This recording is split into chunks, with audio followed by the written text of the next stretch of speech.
forward to doing a review on the new bike. Just picked this up a few weeks ago. BMW S1000RR. Picked it up in March 22nd. Living in Minnesota, knowing I was going to have to wait a little bit to ride. But it's April 14th. So, you would think I could walk over to the garage door here. And let's go ride. Huh. It's been snowing for about a day and a half now. Finally starting to taper off a little bit here, but yeah. Gonna have to wait a little bit, I guess. We got about a foot or so of snow here.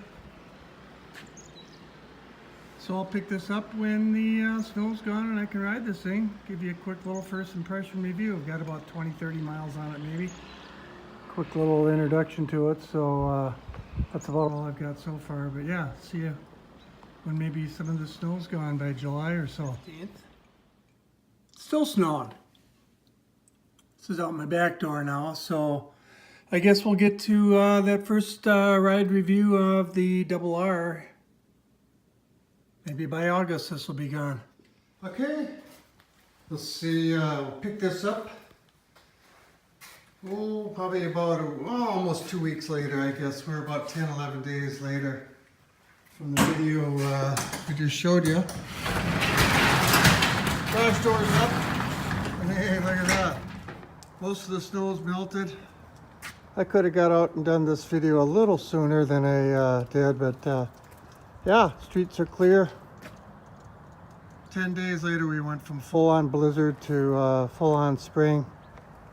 So let's do this quick little first impression review of the BMW S1000RR. Let's go for a ride. Start her up.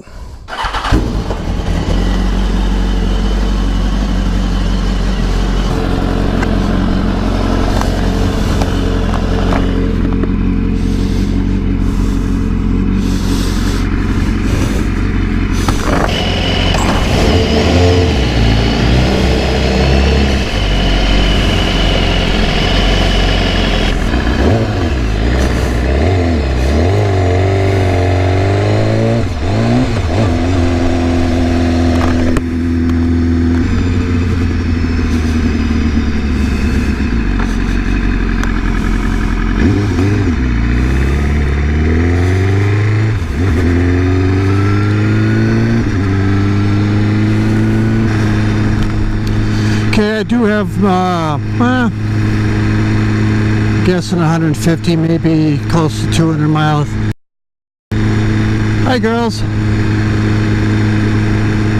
On this bike since I bought it a month ago, and then we had a little chance for some riding. And then winter came back in lovely Minnesota here, so the riding got shut down for a while, and I've been out a couple times since the snowstorm, but they're just quick little rides. So I'm finally getting out to do this video. It's April 27th. Last year I think I had 2,000 miles on my bike on my GS at this time. 1,500 at least, I would guess. So, late start to the season, but we'll just have to make up for it, won't we? BMW S1000RR. There are 100,000 videos on YouTube on this bike. You've probably seen them all. This is just another one. I'm going to say right up front, I am a BMW guy. I own 4 BMWs, a couple vintage. I just mentioned my GS, and I just picked this thing up a month ago now. And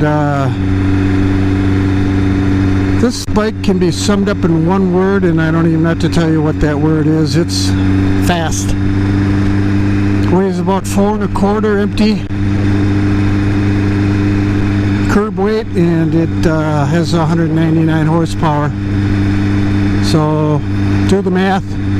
It's about 1.25 pounds for every horsepower. So yeah, this bike is awesome. I'm not a sports bike guy. I'm an old fart, and this is my first sports bike. I've ridden a couple for very short distances when I was a kid, younger. Friend had a Ninja, rode that just shortly, and can't remember what else, but yeah, it's a comfortable bike. It's crunched up in the sports riding position here. Clearly not something you want to go cross country in, but it's got the creature comforts. It's got heated grips. It has cruise control, so it's civilized bike that it's legitimate for any use, really, other than I think touring would be a little ridiculous. But yeah, your wrists, again, I'm new to the sports bike thing. I've heard people say your wrists you get used to it. You actually find some body positions that relieve your wrist stress. The cruise control is nice because you can actually sit up and let go of the right handle as well as the left. Give both of your hands a little break. And also, this isn't maybe as crunched down as some of the other bikes. Panigale and R1 and some of these other leader bikes are even more forward leaning and more of a race position. This certainly has a race position, but from what I've been, what I understand, not maybe as aggressive as some of the other ones. So it's a comfortable bike.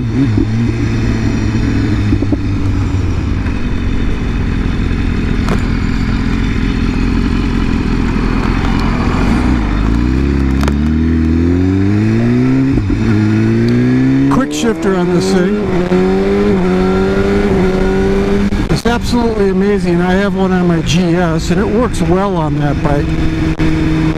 But the salesman, when I picked this thing up, he said, yeah, you're going to be very impressed with the quick shifter on this thing.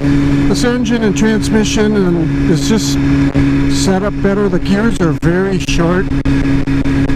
It's a close range gearbox. Might be part of it, but yeah, it never misses. I get a false neutral once in a while when I use the clutch. I don't think I've gotten one yet with the quick shifter. This is a 15, by the way. I may not have said 2015. I bought it with 4,700, 4,800 miles on it.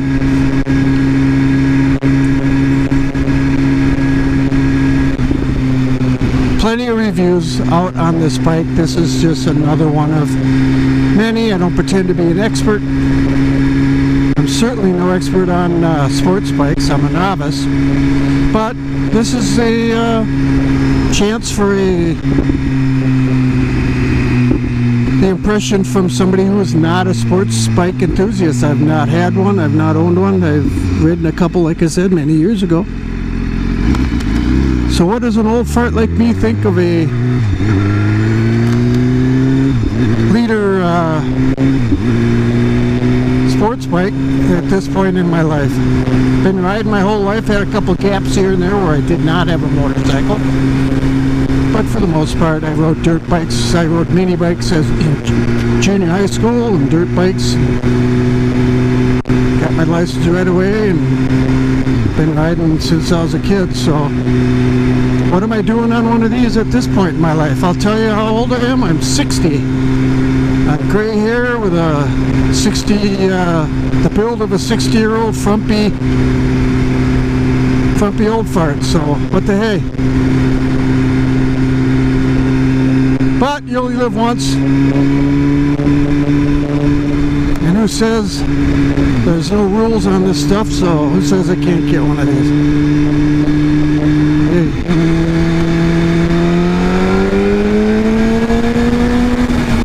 One of the things that I've been told about this bike, and it absolutely is true, and that is at 8,000 RPM, this thing lights up like a Christmas tree. It's almost, I mean, it's quick I'll drop to 4th. I'm going 70 in thoughts.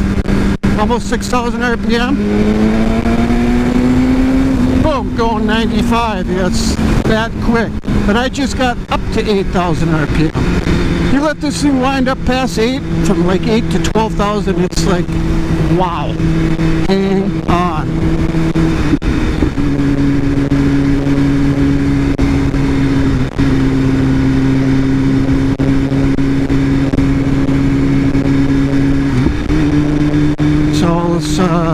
We'll drop to 3rd gear, going 50 miles an hour.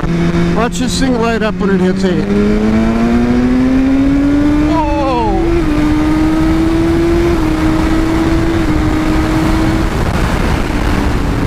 Ooh, doggy. Okay, the only really awesome counterpoint to all this power and speed is the brakes. Phenomenal. I think I've touched the rear brake pedal twice, 3 times since I've owned this bike. Again, I've only got a couple hundred miles on it, but it's got the blended brakes, so obviously I'm getting front and rear brake blended when I hit the front brake handle. I've heard most of the racers on the track don't really touch the rear brake pedal. But yeah, you touch the brake lever on this thing and boom, you stop. I don't care how fast you're going, this thing's just incredible braking power. Of course, anti-lock brakes. Got traction control, wheelie control. I'm in the sport mode right now. It's got rain, sport, and race. Basically, sport mode knocks you down. I can't remember. See if I can look that up and put that on the screen, but I think rain drops down the horsepower and the throttle response. I believe sport just kind of knocks the throttle response down. In race mode, you have the same amount of power available, but it comes quicker. Just a better throttle response in race mode. I've played with it in race mode a little bit. It's not a huge difference, but certainly not racing. I'm just out on a joyriding, so.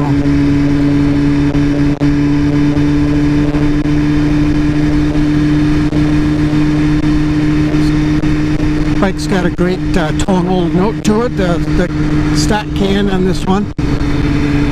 I know a lot of guys put aftermarket cans on these things and they sound really cool, but I think the stock can sounds cool. It's not really worth a grand, $1,200.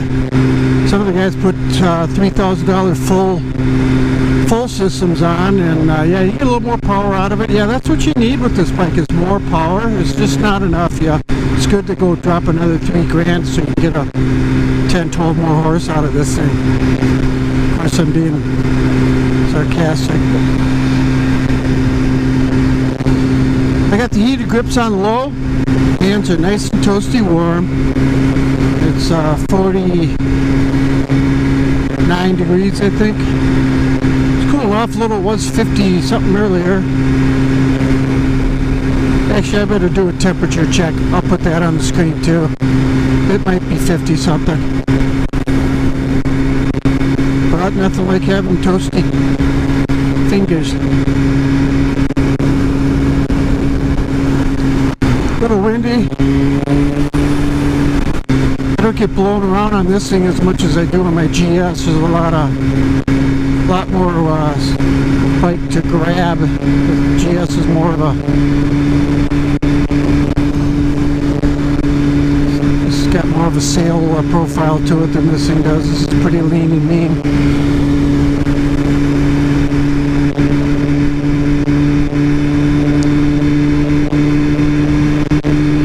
Left up here, get around. This truck is spoiling my view anyway. On top of the brakes, this quick shifter works so well going down. I'm in 6th gear, going 60 miles an hour. Boom, boom, boom, boom, boom. All the way to 1st, just like butter.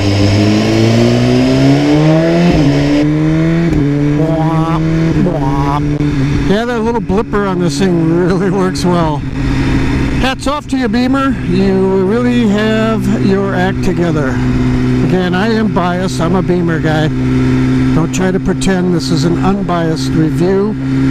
I'm not comparing it to anything else. I'm just telling you what I like about this bike. After I've owned it for a while, I may say do another video on some of the things I don't like about it. There's always likes and dislikes on any bike a guy owns.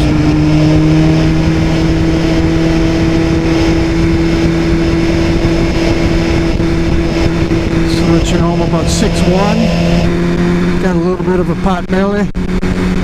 This bike, when I first got on it, was like, wow, I can't believe how tucked up my legs are, but I'm already starting to get used to that. I rode the GS the other day and I was like sitting in a Parker lounger. It just seemed like my legs were spread, stretched out. And this thing is, snug and tucked up in, but, I'm starting to get used to it. Again, wouldn't want to go touring.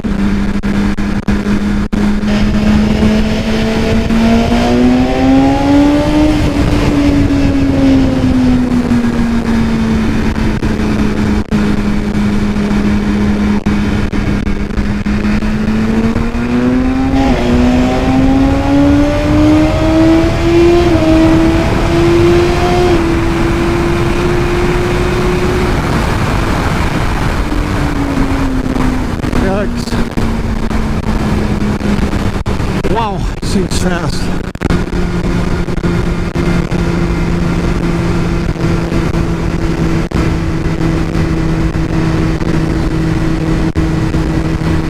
How come when I rotate a 737 at 175, 80 miles an hour, I don't feel like I'm going that fast, but 150 on this thing and I'm like, wow.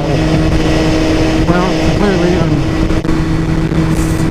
3 feet off the ground with my butt here instead of 10, 12 feet off the runway, but still.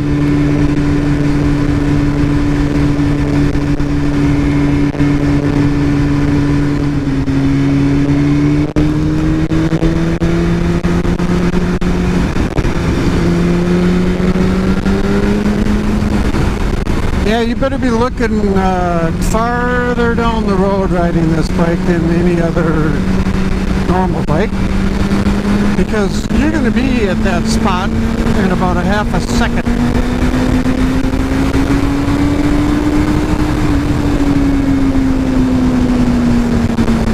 You pick lines with this thing.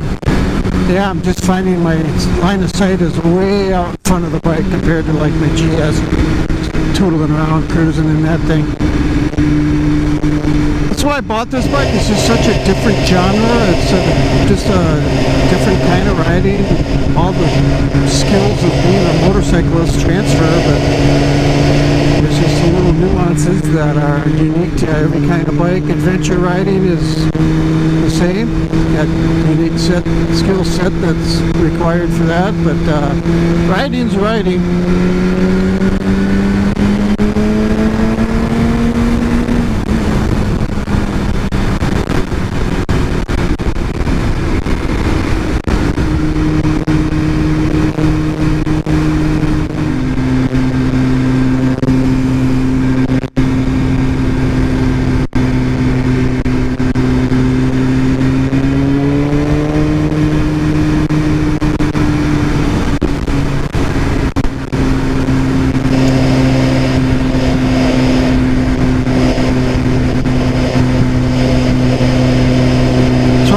Suburbs, and I'm only hop, skip, and jump into farm country and rural roads. So if a guy lived in the city, this bike is probably least suited for city riding, but I certainly know of people that have them, and tons of guys that ride these things in the city. They commute on them to work, and that's all awesome. Nothing wrong with it.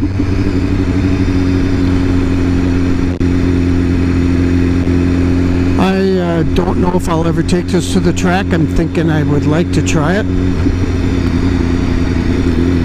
Get my feet wet with that. I'd like to do some of the training for that and make sure I'm doing it. Well, I think you have to do it in order to go on the track, so that would all be good. Everything you do is going to make you a better rider.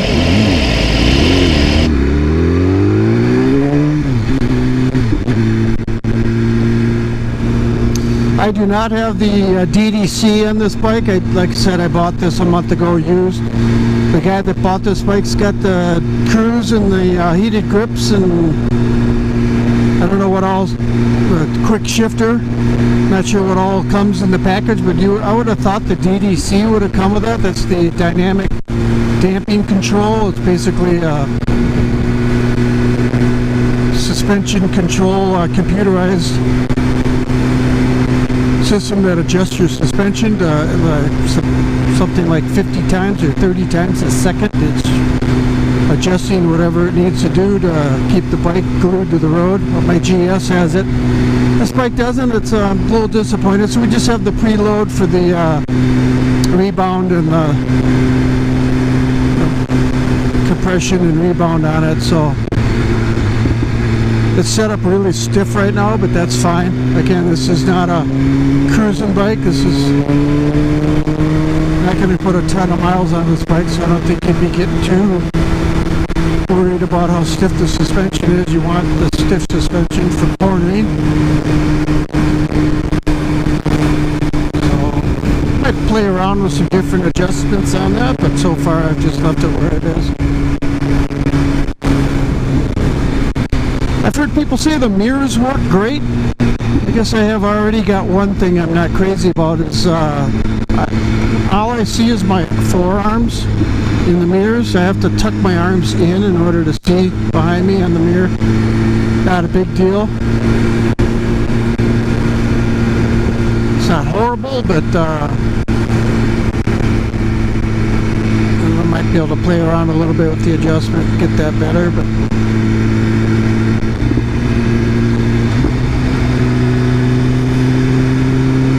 is it legal to speed past a church? Well, I know it's not legal, but is it extra illegal?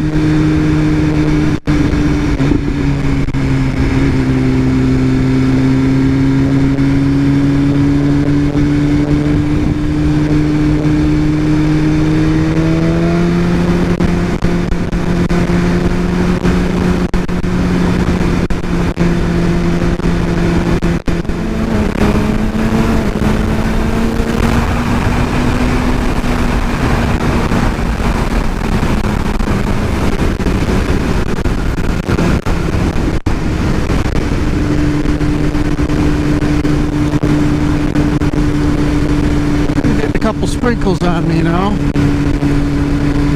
So I'm almost back home.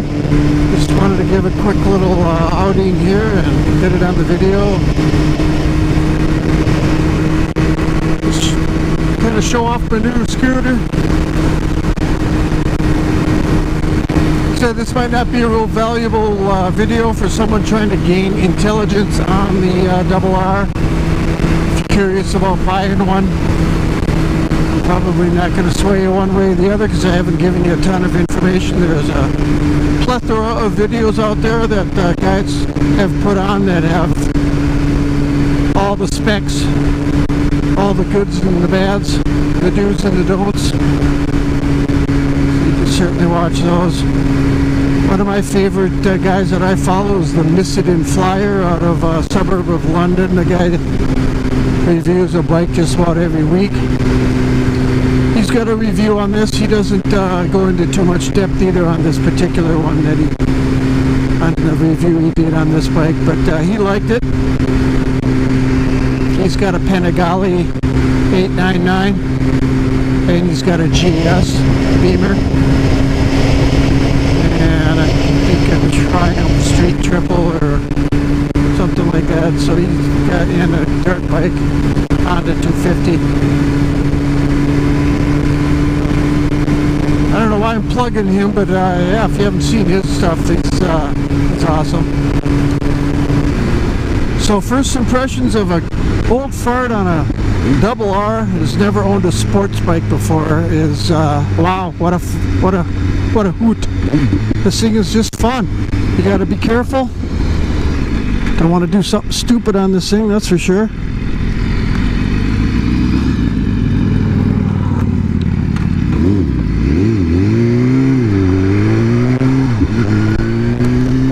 A lot of times the kids get in trouble on these things because maybe they don't have the experience riding, and even if they do, they don't have... Oh, see, there was a false neutral again with me trying to do it with the clutch. Why do I bother even using the clutch? Quick shifter works so darn well on this thing. So yeah, you know, maybe it's just lack of maturity of the young guys. Even if they are really good riders, they do stuff that maybe an old fart like me would not do. I couldn't believe the insurance on this bike. Here's another down I've already got, another bummer. More than double what my GS costs to insure. And again, it's just these stupid kids that go out and kill themselves on these things that have driven the insurance rates up. So that's kind of a bummer, but cost of doing business, you gotta pay to play. I don't like this left turn, I hate it. There's always somebody wanting to jump right out on you here. So I'm just gonna jump in front of this guy, so that guy there on my left doesn't jump out at me.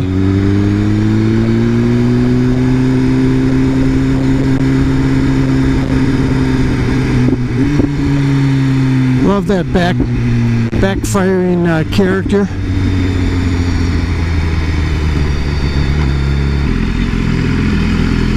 Back home.